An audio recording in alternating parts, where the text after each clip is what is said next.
नमस्कार मित्रांनो, आपण पाहत आहात म्हणणे हे विश्वास या विश्वास नांगरे पाटलांच्या पुस्तकाचं सविस्तर स्पष्टीकरण. मित्रांनो, यश हे काही सहजासहजी मिळत नाही. प्रचंड कष्ट करावे लागतात आणि जी माणसं मोठी होतात ना, त्यांचं फक्त आपल्याला मोठेपण दिसत असतं, पण मोठं होण्यासाठी त्यांनी जे परिश्रम घेतले, त्यांनी जे कष्ट घेतले ते आपल्याला फारसं दिसत नाही.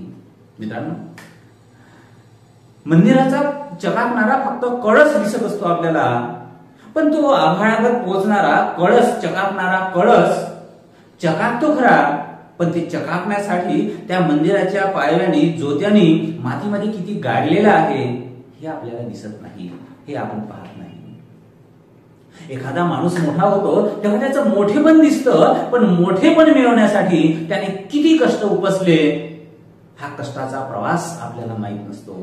मित्रांनो, असाच एक कष्टाचा अचंबित करणारा प्रवास आपण आज पाहूया. तो प्रवास आहे विश्वास नांगरे पाटलांचा. कसा प्रवास आहे? ही माणसं कशी ध्येयाने झपाटलेली असतात. शेंडी तुटो वा पारंबी तुटो हे वाक्य केवळ लिहिण्यासाठी नाही, बोलण्यासाठी नाही, पण जेव्हा त्याचं आचरण केलं जातं तेव्हा काय होते? माणसं कशी झपाटलेली राहतात. आपलं ध्येय मिळवण्यासाठी माणसं काय काय करतात याचं मित्रांनो आज असं ज्वलंत आणि प्रचंड मोठं उदाहरण पाहूया की अशी ही माणसं आहेत. प्रसंग असा आहे की मुंबईला मॅरेथॉन सुरू होणार होती आणि 2 तासामध्ये 21 किलोमीटरचं अंतर गाठायचं होतं. मुकेश अंबानी, मारिया असे अनेक मोठे मोठे माणसं त्या मॅरेथॉन मध्ये धावायला तयार होते. यांनी पण धावायसाठी फॉर्म भरलाय आणि विश्वास नांगरे पाटील खरं म्हणजे धावायचं, पण प्रॅक्टिस तर लागेल ना, पण प्रॅक्टिस साठी वेळ मिळाला नाही. गेल्या 8 दिवसापासून ते वेगळ्याच कार्यक्रमामध्ये गुंतलेले होते, त्यामुळे वेळ मिळाला नाही. पण धावायचं आणि मग तिथे धावायला लागले.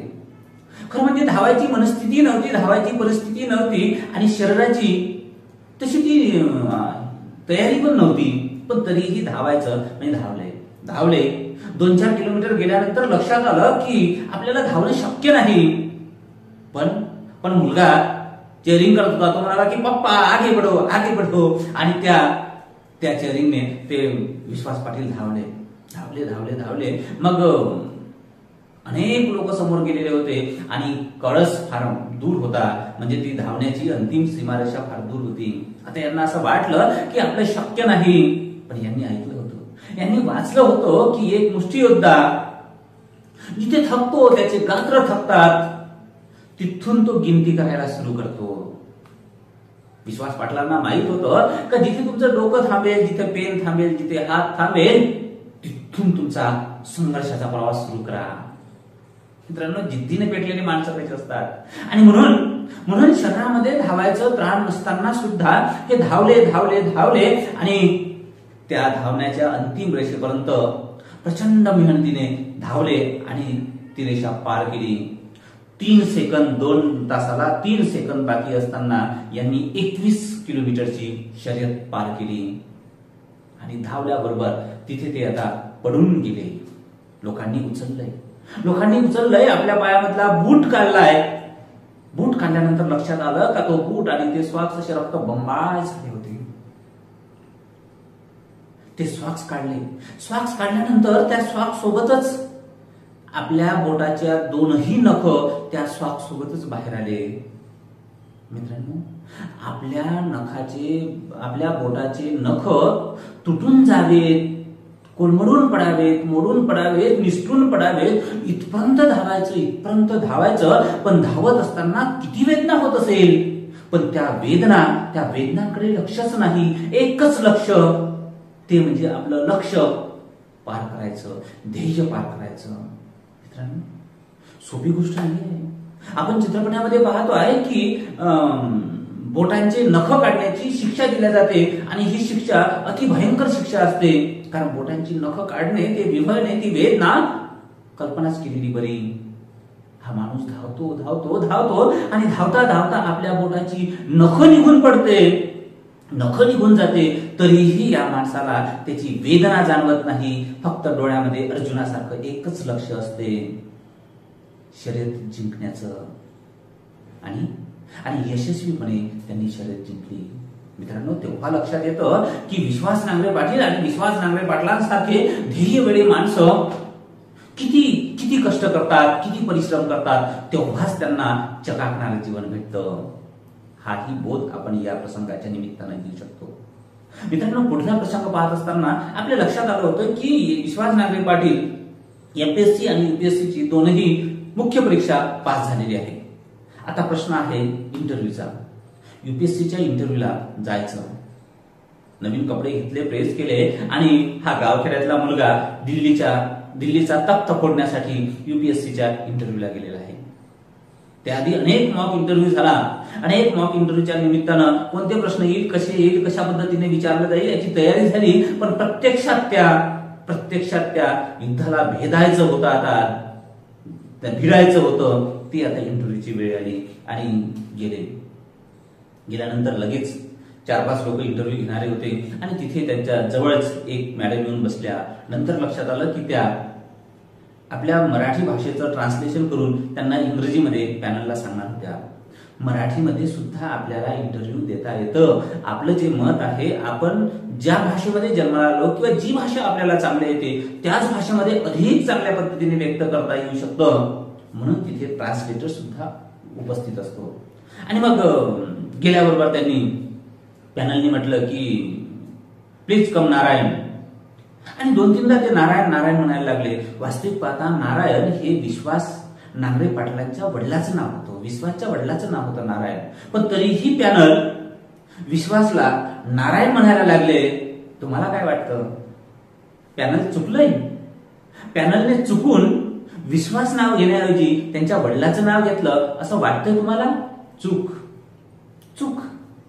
मित्रांनो, पॅनल हे मुद्दाम करून करतं की समोरचा माणूस एखादी वेळेस चूक करत असेल तर त्या चुकीला दुरुस्त करण्याचं धाडस आणि खरं काय ते सांगण्याचं धाडस या कॅन्डिडेटमध्ये, या उमेदवारामध्ये किती आहे हे तपासून पाहतो. आणि म्हणून मित्रांनो, कुठेही यशस्वी व्हायचं असेल तर तुमचा अस्सलपणा जिवंत असला पाहिजे. आणि म्हणून यांनी स्पष्टपणे म्हटलं की नारायण हे माझ्या वडिलांचं नाव आहे आणि विश्वास हे माझं नाव आहे.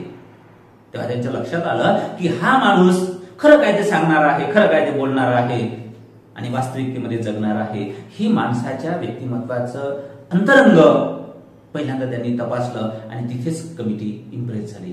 नंतर काही प्रश्न विचारले की तुमचा छंद कोणता? मित्रांनो, जो तुमचा छंद आहे तोच तुम्ही टाका. तुका म्हणे येथे पाहिजे मुळाचीच खरे. इथे मुळाचीच खरे पाहिजे. घातल्या पाण्याने गंगा वाहत नाही किंवा उसण्याचे रूप पाहुण्याच्या कामी पडत नाही. म्हणून जे तुमच्या अंतरंगामध्ये आहे, जे तुम्हाला आवडतं, जो तुमचा छंद आहे, तोच तुम्ही इंटरव्ह्यूला फेस करा, तोच तुम्ही सांगा. आणि त्या छंदामधले मग हे बारकाईने प्रश्न विचारले जाते. मित्रांनो, यांना विचारलं की तुमचे आदर्श कोणते? तर मग त्यांनी सांगितलं की माझे आदर्श शिवाजी महाराज, गांधी आणि आंबेडकर आहे. गांधी आणि आंबेडकर यांचा अस्पृश्य संदर्भात दृष्टिकोन सांगा. अत्यंत पोक्त पद्धतीने, परिपक्व पद्धतीने, कमी वेळामध्ये, समर्पक शब्दामध्ये, उचित शब्दामध्ये, योग्य पद्धतीने त्यांनी मांडलंय आणि तिथे त्यांचं यशस्वी झालंय. इतिहास हा विषय तर आवडीचाच होता. इतिहासामधले जेव्हा प्रश्न विचारले तेव्हा त्यांनी खुलेआम पद्धतीने आणि छाती ठोक पद्धतीने सांगितले.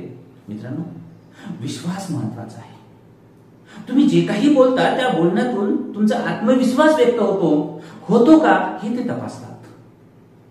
आणि मग त्यांनी अनेक प्रश्न विचारले आणि अनेक प्रश्नांची अत्यंत अचूक उत्तरं विश्वास पाटलांनी दिले. त्यामुळे त्यांना कमिटीला विश्वास वाटला. आणि मग काय तर विश्वास पाटील यूपीएससी परीक्षेमध्ये पास झाले. आयपीएस म्हणून सिलेक्शन झालं. 20 वर्षाचा संघर्ष, अनंत कठीण परिस्थितींना झेलत त्याला पार करत समस्यांना पार करत यशापर्यंत पोहोचले. हे यश म्हणजे भारतातल्या सर्वात कठीण, आशिया खंडातल्या सर्वात कठीण परीक्षेमध्ये मिळवलेलं यश होतं. आज त्यांच्याकडे चकाकणारं जीवन आहे. आज ते जगभर गाजताय. तुम्हाला अभ्यासाला हे पुस्तक आहे, साधं सुद्धा गणित नाही आहे. यासाठी अनेक वर्ष तपश्चर्या करावी लागली. त्यांनी ठरवलं होतं की जोपर्यंत परीक्षा पास होणार नाही तोपर्यंत पायात बूट घालणार नाही.